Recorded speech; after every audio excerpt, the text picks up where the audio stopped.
ایک دوسرا استعمال ہے ایک دوسرے معنی میں۔ استانفہ اصل میں اپیل کرنے کے لیے استعمال ہوتا ہے۔ اپیل کب کرتے ہیں کہ اگر کسی لوور کورٹ میں نچلی عدالت نے کسی کے خلاف کوئی فیصلہ دیا اور جو اس کو لگتا ہے کہ نہیں یہ فیصلہ صحیح نہیں ہے اور وہ اس فیصلے کے خلاف اونچی عدالت میں جا کے اپیل کرتا ہے، تو اس کے لیے عربی میں ہم لفظ استئناف کا استعمال کرتے ہیں۔ یہاں پہ اب کیا مطلب ہوگا اس جملے کا کہ ملزم نے اس معاملے کے خلاف یا اس فیصلے کے خلاف اونچی عدالت میں اپیل دائر کی، تو اپیل دائر کرنے کے معنی میں بھی اس لفظ کا استعمال ہوتا ہے۔ تو یہ ایک دوسرا استعمال ہے اس کا، اسی لیے محکمۃ استئناف ہم اونچی عدالت کو کہتے ہیں، یا انگریزی میں اس کا مطلب ہوتا ہے کورٹ آف اپیل، یعنی جہاں پر نچلی عدالتوں کے حکموں کے خلاف، فیصلوں کے خلاف اپیل دائر کیا جا سکے۔ تو یہ لفظ واضح ہے۔ بیع کا لفظ ہم جانتے ہیں، سلاح اسلحہ کہتے ہیں ہتھیار کو۔ تو اب کیا مطلب ہوگا؟ برطانیہ یہاں پہ مبتدا ہے، تعلنوں کے اندر جو ضمیر ہے وہ فاعل ہے، تو فعل فاعل اور آگے مفعول مل کر استئناف یہ مفعول ہے، مضاف بھی ہو رہا ہے بیع کی طرف، اور بیع جو ہے مضاف الیہ ہونے کے ساتھ ساتھ الاسلحہ کی طرف مضاف ہے۔ تو کیا ہو جائے گا؟ استئناف بیع الاسلحہ۔ تو برطانیہ سعودیہ کو اسلحہ بیچنے کی دوبارہ شروعات کرنے کا اعلان کرتا ہے، یا سرخی ہے تو ہم اس کا ترجمہ کیسے کریں گے کہ برطانیہ نے سعودی عربیہ کو دوبارہ اسلحہ بیچنے کا اعلان کیا، یا برطانیہ نے سعودی عربیہ کو اسلحہ بیچنے کی تجدید کا اعلان کیا۔ آگے بڑھیں۔ اعلنت برطانیہ استئناف مبيعات الأسلحة إلى المملكة العربية السعودية على الرغم من المخاوف من إمكانية استخدامها ضد المدنيين في اليمن في انتهاك للقانون الإنساني الدولي۔ تو اعراب پہ غور کر لیا، آگے ہم اور بھی دیکھیں گے۔ آئیے پہلے ہم الفاظ کی وضاحت کرتے ہیں۔ استئناف آ چکا۔ مبیع کی جمع ہے مبیعات۔ مبیعات کہتے ہیں اصل میں انگریزی میں سیلز کا جو لفظ استعمال ہوتا ہے، تو سیلز کے لیے ہم مبیعات استعمال کرتے ہیں۔ مبیع عربی میں کہتے ہیں وہ چیز جو فروخت ہو گئی ہو، فروخت شدہ چیز، فروختگی۔ تو ہم فروختگی کے لیے مبیعات کا استعمال کرتے ہیں۔ چند مثالوں سے ہم اس لفظ کو سمجھتے ہیں، آئیے۔ مثلاً جو ہم سیلس مین جس کو ہم کہتے ہیں، یا سیلس ایگزیکٹو یا سیلس ریپرزنٹیٹیو، اس کے لیے ہم مندوب المبیعات کا لفظ استعمال کرتے ہیں۔ اسی طرح دیکھیے ایک دوسری مثال، وصلت مبیعات الصحف 3000 نسخة، کہ نیوز پیپر کے 3000 نسخے کی سیل ہوئی، کی فروختگی ہوئی۔ تو مبیعات سیلس یعنی کتنا فروخت ہوا، کتنے بکے، کتنی کاپیاں بکیں۔ اعلنت الحکومت خفض الضرائب على مبيعات قطاع الاغذیہ، حکومت نے ٹیکس کم کرنے کا اعلان کیا، کہاں؟ جو فوڈ آئٹمز ہیں، کھانے پینے کے سامان کے سیکٹر کے سیلز پر، یعنی اس سیکٹر میں کھانے پینے کے جو سامان ہیں ان کی فروختگی پر ٹیکس کم کرنے کا اعلان کیا۔ اسی طرح دیکھیے ایک اور مثال، کسبت 9000 من مبیعات الحوادث، موبائل کے سیلز سے، موبائل کی فروختگی سے میں نے 9000 روپے کمائے، 9000 کمائے۔ تو مبیعات سیلز کے لیے یوز کرتے ہیں۔ جہاں پہ بھی انگلش میں سیلز کا لفظ استعمال ہو تو ہم کہہ سکتے ہیں مبیعات الکتب، کتابوں کی فروختگی، کتاب کتنے سیل ہوئے۔ مبیعات الاقلام، مبیعات الہواتف، مبیعات الاجہزہ علی الرغم۔ یہ ایک تعبیر ہے، آپ نے بہت پڑھا ہوگا اور بہت ساری جگہوں پہ دیکھا ہوگا۔ اس لفظ کو، اس تعبیر کو ہم کئی طرح سے استعمال کرتے ہیں۔ علی الرغم بھی کہتے ہیں، علی الرغم من، بالرغم من، یا علی اور با ہٹا کر کے صرف رغم کہہ کے بھی اس کو ہم استعمال کر سکتے ہیں۔ مثلا یہیں پہ ہم رغم المخاوف بھی کہہ سکتے تھے، رغم المخاوف، یا بالرغم من المخاوف، یا علی الرغم من المخاوف۔ آئیے چند مثالیں ہم اس کی بھی دیکھ لیتے ہیں تاکہ اور زیادہ ہمارے سمجھ میں بات آ جائے۔ اعلنت ترکیہ بفتح مسجد آیا صوفیہ علی الرغم من انتقادات دولیۃ، ترکی نے آیا صوفیہ مسجد کو کھولنے کا اعلان کیا عالمی تنقیدوں کے باوجود۔ البطالۃ ترتفع فی الہند رغم زیادت الوظائف، یہاں پہ دیکھیے علی اور با ہم نے کچھ نہیں لگایا ہے، صرف رغم کہا ہے، تو اس کا مطلب کیا ہوا اس جملے کا؟ ہندوستان میں بے روزگاری بڑھ رہی ہے، رغم زیادت الوظائف، نوکریوں میں اضافے کے باوجود، نوکریوں میں اضافے کے باوجود ہندوستان میں بے روزگاری بڑھ رہی ہے۔ بالرغم من التحدیات، کہ چیلنجوں کے باوجود، چیلنجوں کے باوجود، مشکلات کے باوجود، احرز نجاحا فی الانتخابات، اس نے انتخابات میں، الیکشن میں کامیابی حاصل کی، تو یہاں پہ بالرغم کے ساتھ میں نے استعمال کر کے دکھایا ہے۔ ایک اور مثال دیکھیے، تشدید الاحترازات رغم تراجع الحالات، یہاں پہ رغم بغیر با اور علی کے ساتھ میں نے استعمال کیا ہے کہ کورونا متاثرین کے کیسز میں، حالات میں کمی آنے کے باوجود جو احتیاطی تدابیر ہیں ان کو سختی سے ان پر سختی سے عمل کرایا جا رہا ہے، ان کو سختی سے لاگو کر دیا گیا ہے، تشدید الاحترازات۔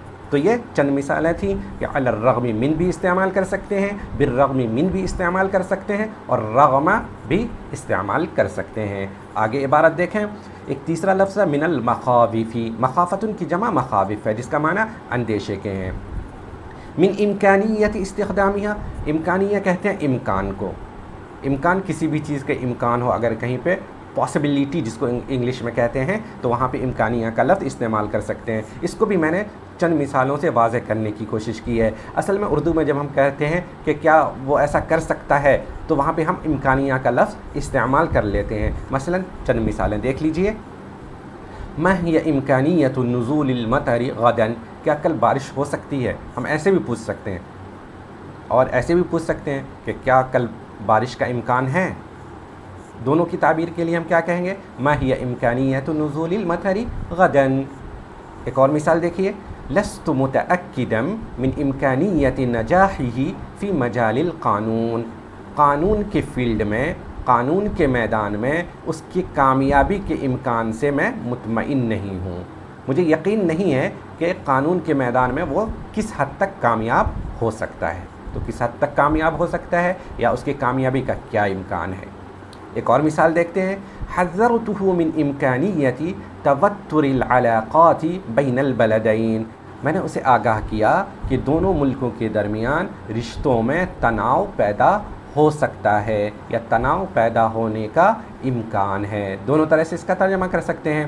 ایک اور دیکھیے، لمح ترام الی امکانیت ابرام العقد مع الصین، لمح کہتے ہیں کسی چیز کی طرف اشارتاً کوئی بات کہنا، کسی چیز کے بارے میں اشارتاً کوئی بات کہنا۔ ٹرمپ نے کہا کہ چین کے ساتھ یہ معاہدہ فائنل کیا جا سکتا ہے، یعنی چین کے ساتھ اس معاہدے کو مکمل کرنے کا امکان ہے۔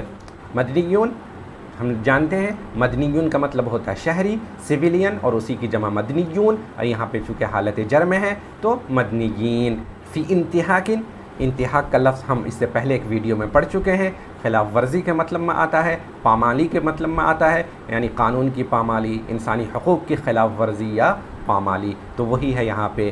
للقانون الانسانی الدولی، یہ ایک اصطلاح ہے، انٹرنیشنل ہیومینیٹیرین لا، اردو میں ہم اس کا ترجمہ کر سکتے ہیں کہ انسانی حقوق کا بین الاقوامی قانون، انسانی حقوق سے متعلق بین الاقوامی قانون ہے۔ تو اب ہم اس کا ترجمہ کرنے کی کوشش کرتے ہیں۔ اعلنت برطانیہ استئناف مبيعات الاسلحة الى المملكة العربية السعودية، برطانیہ نے سعودی عربیہ کو اسلحہ کی فروخت کی تجدید کا اعلان کیا، علی الرغم باوجود کے، من المخاوف اندیشوں کے، من امکانیاتی کس چیز کے اندیشے کے؟ اس کے استعمال ہونے کے، استخدمہ کہتے ہیں استعمال کرنا، اس کے استعمال ہونے کے امکان کے اندیشوں کے باوجود، کہاں؟ ضد المدنیین، شہریوں کے خلاف، نہتے شہریوں کے خلاف، کہاں؟ فی الیمن۔ انتہاک کا جو تعلق وہ اعلانہ سے ہے کہ برطانیہ نے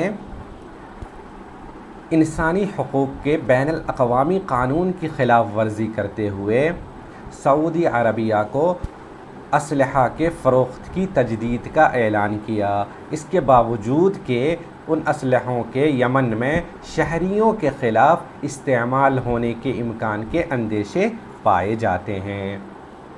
ٹھیک ہے، آگے بڑھیں ہم۔ وكانت المملكة المتحدة علقت مبيعات الأسلحة العام الماضي بعد معركة قانونية خاضها نشطاء ضدها۔ المملکۃ المتحدہ وہی ہے جو برطانیہ ہے، یونائٹڈ کنگڈم۔ برطانیہ نے علق، تعلیق کہتے ہیں اصل میں لٹکانے کو، علق تعلیق لٹکانا۔ کسی چیز کو لٹکانے کا کیا مطلب ہوتا ہے؟ کسی معاملے کو اگر لٹکا دیا جائے تو اس کا کیا مطلب ہوتا ہے؟ مطلب ہوتا ہے اس کا معرض التوا میں ڈال دینا، کسی چیز کو سسپینڈ کر دینا، کسی چیز کو بند کر دینا، معطل کر دینا۔ اس کی چند مثالوں پر پہلے ہم غور کر لیتے ہیں، پھر ہم آگے بڑھیں گے۔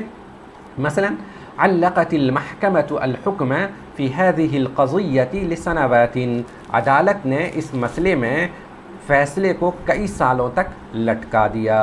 ایک دوسری مثال دیکھیں، علقت الحکومۃ الخطۃ لفترۃ مجہولۃ، حکومت نے اس منصوبے کو نامعلوم مدت کے لیے التوا میں ڈال دیا۔ اسی طرح علق سفرہ علی تحسن الجو، اس نے اپنے سفر کو موسم کے سازگار ہونے پر معلق کر دیا، یعنی موسم کے سازگار ہونے تک ٹال دیا۔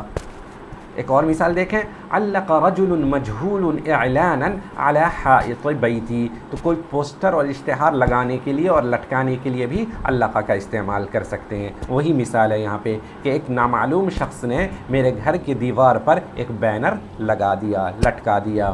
علق الاستاذ علی کراسۃ التلمیذ، علقہ کا ایک اور استعمال ہوتا ہے جس کو جہاں سے تعلیقات کا لفظ نکلا ہے۔ تعلیقات کہتے ہیں کمنٹ کو، جب آپ کسی کے ٹویٹ پر، کسی کے فیس بک پوسٹ پر یا کہیں پہ بھی آپ کوئی کمنٹ کہتے ہیں تو اس کو تعلیق اور تعلیقات کہتے ہیں۔ تو علقہ کا مطلب ایک مطلب کمنٹ کرنا بھی ہوتا ہے، تو استاذ نے شاگرد کی کاپی پر کمنٹ کیا، کمنٹ لکھا، تو یہ اس کے علقہ کے مختلف استعمالات ہیں۔ تو اب یہاں پہ کیا ہوگا، اس کا مطلب اس میں اور کوئی لفظ جو ہے مشکل نہیں ہے۔ معرکہ کہتے ہیں جنگ کو، جد و جہد کو، کوشش کو، قانونی ہے۔ خاض یخوض، خاض یخوض کا مطلب ہوتا ہے اصل میں گھسنا، کسی چیز میں پڑنا۔ تو اگر کوئی جنگ میں پڑ رہا ہے، کسی مہم میں پڑ رہا ہے، اس کا مطلب ہے کہ اس کی طرف سے وہ مہم ہو رہی ہے، تو وہی لفظ ہے۔ معرکۃ قانونیۃ خاضھا، ہا کی جو ضمیر ہے وہ معرکۃ قانونیۃ کی طرف لوٹ رہی ہے، یعنی ایک قانونی جنگ کے بعد جس میں شامل ہوئے نشطاء، نشید کی جمع نشطاء ہے، جس کو انگریزی میں ہم ایکٹیوسٹ کہتے ہیں، یعنی جو کارکنان ہوتے ہیں، جو سرگرم عمل لوگ ہوتے ہیں کسی فیلڈ میں، اس کو نشید اور نشطاء کہتے ہیں۔ اور ضدھا، ہا کی ضمیر یہاں پہ مبیعات الاسلحہ کی طرف ہے، یعنی اسلحہ کے سیل کی طرف ہے۔ تو جب ترجمہ کریں گے تو اس کی مزید وضاحت ہوگی۔ تو آئیے دیکھتے ہیں۔ وكانت المملكة المتحدة، یونائٹڈ کنگڈم نے، برطانیہ نے اسلحہ کی فروخت کو معلق کر دیا تھا، ٹال دیا تھا، اس کو بند کر دیا تھا۔ العام الماضی، گزشتہ سال، بعد معرکۃ قانونیۃ، ایک قانونی جنگ کے بعد جس کو چھیڑا تھا نشطاء، کارکنوں نے، ایکٹیوسٹوں نے، ضدھا ای ضد الاسلحہ تھی، یعنی اسلحہ کے خلاف کارکنان کی ایک قانونی جنگ کے بعد گزشتہ سال برطانیہ نے اسلحہ کی فروخت کو معلق کر دیا تھا، التوا میں ڈال دیا تھا، لیکن اس سال اس نے پھر سے اس کی تجدید کا اعلان کیا ہے۔ تو یہ لیجئے آپ کے سامنے ہے اس عبارت کا اردو ترجمہ اور انگریزی ترجمہ۔ مجھے امید ہے کہ اس سے آپ کو اور زیادہ فائدہ ہوگا۔ اسے دیکھیے، اور اگر آپ کو یہ ویڈیو پسند آیا ہو تو ہمارے اس ویڈیو کو ضرور لائک کریں اور اپنے دوستوں کے ساتھ بھی شیئر کریں۔ اور ہاں، اگر آپ نے ابھی تک ہمارا چینل سبسکرائب نہیں کیا ہے تو ہمارا چینل معرفہ لتعلم العربیہ کو سبسکرائب کیجئے۔ ہم پھر ملیں گے آپ سے اگلے ویڈیو میں نئی عبارت کے ساتھ اور اس نئے طرز کے ساتھ۔ تب تک کے لیے اللہ حافظ، السلام علیکم ورحمۃ اللہ وبرکاتہ۔